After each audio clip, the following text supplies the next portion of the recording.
Hello trainees. आज मैं आपको कुछ मार्किंग टूल्स के बारे में बताने वाला हूं जो मार्किंग की प्रक्रिया में प्रयोग किए जाते हैं। इसमें जो एक सबसे पहला मार्किंग टूल्स है वह है कैलिपर।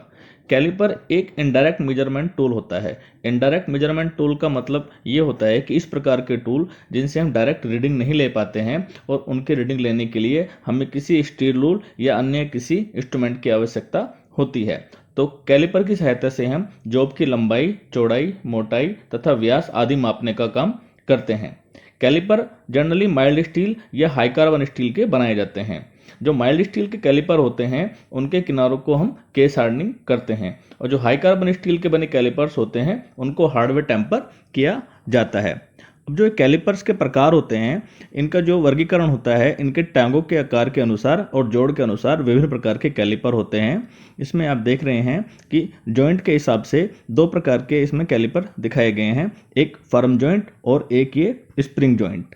तो जो ये फर्म जॉइंट या स्प्रिंग जॉइंट कैलिपर हैं इनकी जो लंबाई होती है कैलिपर का जो ये पिवट पॉइंट होता है इसके सेंटर पॉइंट से लेकर के और कैलिपर का जो ये एंड पॉइंट होता है वहाँ तक का जो डिस्टेंस होता है वह कैलिपर की लेंथ होती है। इसी के हिसाब से 4 इंच 5 इंच इस प्रकार के साइज के कैलिपर मार्केट में अवेलेबल होते हैं और वर्कशॉप में प्रयोग किए जाते हैं।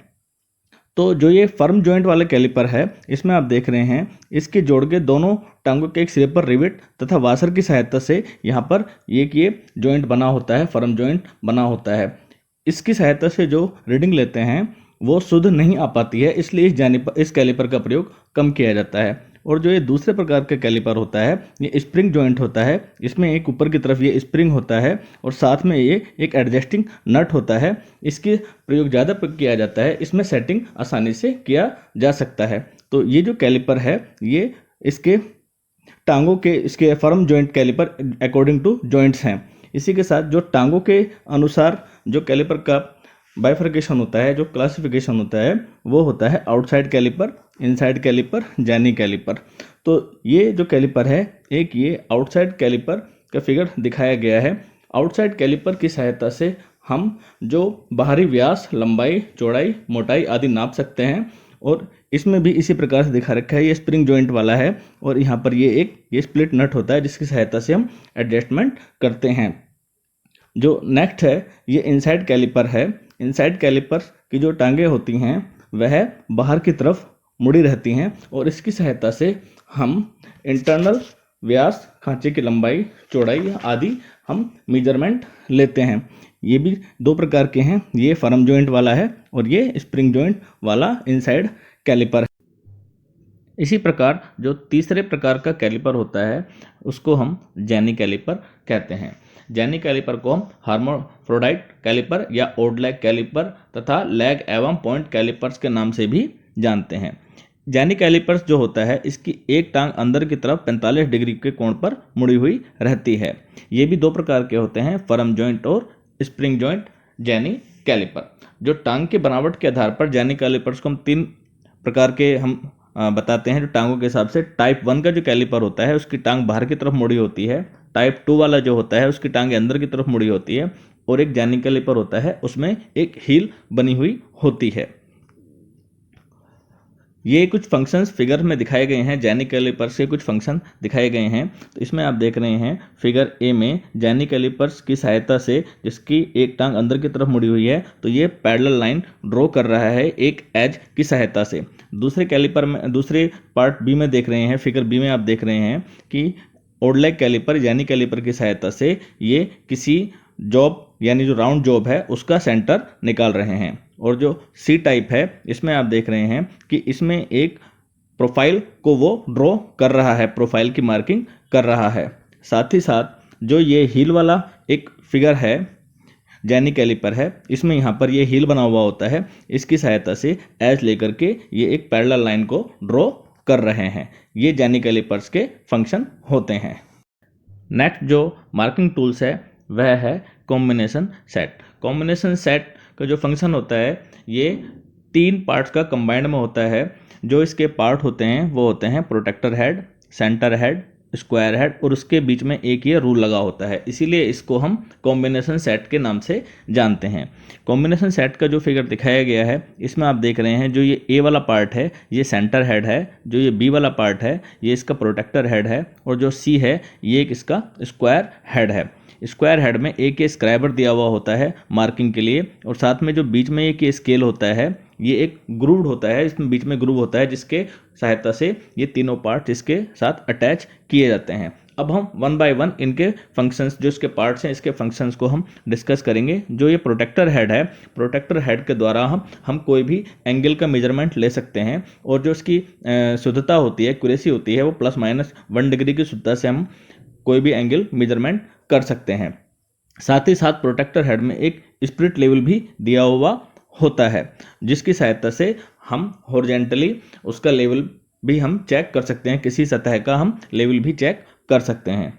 सेकंड पार्ट जो स्क्वायर हेड होता है उसमें 90 डिग्री तथा 45 डिग्री के कोण पर मेजरमेंट करने के लिए ये देख रहे हैं यहाँ पर ये 90 डिग्री है और यहाँ ये 45 डिग्री है, इसकी सहायता से हम एंगल मेजरमेंट कर सकते हैं, और इसका प्रयोग जॉब को मशीन पर दोनों कोण पर सेट करने के लिए भी हम करते हैं। जो इसका तीसरा पार्ट होता है इसमें आप देख रहे हैं वह है सेंटर हेड। सेंटर हेड की सहायता से हम किसी गोल जॉब का हम सेंटर निकालते हैं। इसमें आप देख रहे हैं सेंटर हेड की सहायता से ये बीच में जॉब का सेंटर फाइंड आउट कर रहे हैं। और इसके साथ जो उसका चौथा इंपॉर्टेंट पार्ट होता है वह रूल या ब्लेड होता है। जो कॉम्बिनेशन सेट में जो ब्लेड होता है वो सबसे इंपॉर्टेंट पार्ट होता है।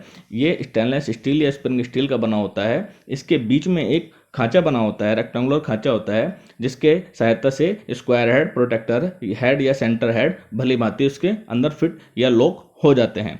ब्लेड के ऊपर मिलीमीटर सेंटीमीटर में निशान मेजरमेंट होते हैं, और ब्लेड के द्वारा जॉब की मार्किंग व मेजरमेंट भी लिया जाता है। कॉम्बिनेशन सेट को प्रयोग करते समय हमें कुछ सावधानियों का ध्यान रखना चाहिए। वह यह है कि कॉम्बिनेशन सेट को सदैव हमें कटिंग टूल से अलग रखना चाहिए। कार्य करने के बाद साफ करके उस पर हल्का सा ऑयल लगा करके रख देना चाहिए ताकि उस पर जंग आदि न लगे। ब्लेड को क्षतिग्रस्त होने से बचाएं, क्योंकि इससे नुकसान हो सकता है। अगर ब्लेड के निशान खराब हो जाएंगे तो मेजरमेंट लेने में दिक्कत आएगा, और इसको हमें जंग से भी बचा करके रखना होता है। नेक्स्ट मार्किंग टूल्स है ट्राई स्क्वायर। ट्राई स्क्वायर का प्रयोग हम जॉब की वर्गाकारता यानी स्क्वायरनेस की जांच करने के लिए किया जाता है। जब हम जॉब तैयार करते हैं तो उसकी साइडों को 90 डिग्री पे तैयार करने के लिए हम ट्राई स्क्वायर मार्किंग टूल्स का प्रयोग करते हैं। इसके दो मेन पार्ट्स होते हैं, एक ब्लेड और दूसरा स्टोक। ये ब्लेड और स्टोक दोनों आपस में 90 डिग्री में जुड़े हुए एक साथ रहते हैं। ट्राई स्क्वायर के अगर हम मटेरियल की बात करें तो जो इसका ये ब्लेड होता है वह हार्डन स्टील का बना होता है, तथा जो इसका स्टोक होता है वह कास्ट आयरन, स्टील या एल्युमिनियम का बना हुआ होता है। अगर हम इसके स्पेसिफिकेशंस के बारे में बात करेंगे ट्राई स्क्वायर के, तो ट्राई स्क्वायर एक्चुअल में अपनी लंबाई के द्वारा स्पेसिफाई किया जाता है, जैसे 100 मिलीमीटर, 150 मिलीमीटर या 200 मिलीमीटर। अगर हम इसको इंचज़ में कन्वर्ट करेंगे तो 4 इंच, 6 इंच या 8 इंच के साइज में ट्राई स्क्वायर अवेलेबल होते हैं। ट्राई स्क्वायर के अगर एप्लीकेशंस को देखेंगे तो ट्राई स्क्वायर का प्रयोग हम फाइलिंग या मशीनिंग की गई सतहों की वर्गाकारता को चेक करने के लिए करते हैं, जैसा कि फिगर 1 में दिखाया गया है। साथ ही साथ ट्राई स्क्वायर के द्वारा किसी वस्तु पर किनारे का सहारा लेकर हम सीधी रेखाएं भी खींच सकते हैं, जैसा कि फिगर 2 में एक स्क्रैबर की सहायता से वह मार्किंग कर रहे हैं। ट्राई स्क्वायर का प्रयोग जॉब की सतह की समतलता चेक करने के लिए भी किया जाता है, जैसे कि फिगर 3 में दिखाया गया है। साथ ही साथ अगर हम किसी जॉब को हमने किसी वाइस वगैरह में क्लैंप किया है तो उसको लंबवत परपेंडिकुलर चेक करने में भी हम ट्राई स्क्वायर का प्रयोग करते हैं। जो ट्राई स्क्वायर जनरली 2 प्रकार के होते हैं, एक फिक्स्ड ट्राई स्क्वायर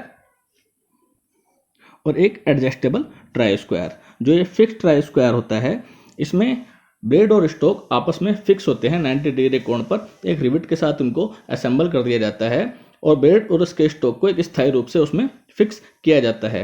ये जनरली जो फिक्स्ड ट्राई स्क्वायर है ये भी 3 प्रकार के होते हैं, ordinary try square, L square और कारपेंटर ट्राई स्क्वायर। जो मैंने आपको पहला फिगर दिखाया था वह एक ऑर्डिनरी ट्राई स्क्वायर का फिगर था, और एक ये जो फिगर है ये एक एल स्क्वायर का फिगर है। एल स्क्वायर का जो फिगर है इसका प्रयोग टेलर्स द्वारा कपड़ों पर सीधी रेखाएं खींचने के लिए किया जाता है। इस स्क्वायर के स्टोक व ब्लेड दोनों पर मेजरमेंट के मार्किंग बने हुए होते हैं। इसके ब्लेड व स्टोक पतले व एक समान मोटाई के बने होते हैं। इसमें ये जो होता है स्टोक की जगह पर हम इसको टंग कहते हैं। जो नेक्स्ट कारपेंटर ट्राई स्क्वायर होता है, इसका ब्लेड स्टील का तथा स्टोक कास्ट आयरन एल्युमिनियम या किसी सख्त लकड़ी का बना होता है। कारपेंटर शॉप में इसी प्रकार के ट्राई स्क्वायर का प्रयोग किया जाता है। इसी के साथ साथ जो ये एडजस्टेबल ट्राई स्क्वायर होता है, इसका फिगर दिखाया गया है। इसमें क्या होता है, जो ब्लेड होता है उस ब्लेड में एक स्क्वायर इसमें एक ग्रूव बना हुआ होता है, जिस ग्रूव के अंदर स्टोक को फिक्स कर देते हैं और स्टोक को हम आगे पीछे करके ट्राई स्क्वायर की लंबाई के हिसाब से एडजस्ट कर सकते हैं। उस ग्रूव में हम कहीं भी इसको सेट कर देते हैं। पूरी लंबाई में जो एक इसकी खांचा बना होता है, इसमें ब्लेड को स्टोक में डाला जाता है और पिन में इस तरह से लॉक कर दिया जाता है कि इसको आगे पीछे हम स्लाइड कर सकते हैं। नेक्स्ट है कि ट्राई स्क्वायर की एक्यूरेसी को किस प्रकार से जांचा जा सकता है। तो जब हमें ट्राई स्क्वायर की एक्यूरेसी को जांचना होता है तो इसके दो तरीके होते हैं। एक तो मास्टर ट्राई स्क्वायर के द्वारा हम ट्राई स्क्वायर की एक्यूरेसी को चेक कर सकते हैं। इसमें क्या होता है, एक मास्टर ट्राई स्क्वायर होता है जो बिल्कुल एक्यूरेट 90 डिग्री के कोण पर होता है। उससे हम कंपेयर करके हम जो वर्कशॉप का जो ट्राई स्क्वायर है, जो हमारा ट्राई स्क्वायर होता है, उसको हम चेक करते हैं कि वह ठीक है या नहीं। दूसरा जो तरीका है वो सरफेस प्लेट वाला तरीका है। सरफेस प्लेट के द्वारा हम क्या करते हैं, सरफेस प्लेट के ऊपर एक वाइट पेपर रख देते हैं और वाइट पेपर रखने के बाद में हम ट्राई स्क्वायर को जैसे कि पोजीशन ए में रखा गया है, इस प्रकार से रखकर हम उसके ब्लेड के बाहरी किनारे से एक लाइन खींचते हैं। फिर उसको हम बी पोजीशन में रखने के बाद ट्राई स्क्वायर को पलट कर रख देते हैं, फिर दूसरी लाइन खींचते हैं। अगर दोनों लाइनें समानांतर हैं तो इसका मतलब हमारा ट्राई स्क्वायर एक्यूरेट है, और अगर दोनों लाइनें समांतर नहीं हैं तो इसका मतलब ट्राई स्क्वायर हमारा सही नहीं है। गलत ट्राई स्क्वायर का प्रयोग नहीं करना चाहिए। साथ ही साथ ट्राई स्क्वायर को प्रयोग करते समय हमें कुछ सावधानियों का भी ध्यान रखना चाहिए। ट्राई स्क्वायर पर कभी भी कोई चोट आदि नहीं लगाना चाहिए, न ही इसको हथौड़ी की जगह या पेचकस की तरह से इसका प्रयोग करना चाहिए। इसको हमेशा गिरने से बचाना चाहिए। अगर गिर जाता है तो इसमें कुछ न कुछ एरर आने की संभावना रहती है। साथ ही ट्राई स्क्वायर को कभी भी कटिंग टूल्स जो होते हैं, फाइल, ड्रिल या ब्लेड, इनके साथ में हमें नहीं रखना चाहिए। काम करने के बाद ट्राई स्क्वायर को साफ करके रखना चाहिए। ट्राई स्क्वायर को प्रयोग करने के दौरान जॉब की सतह से रगड़ना चाहिए, बल्कि हल्के से उठा करके उसको रखना चेक हमें करना चाहिए।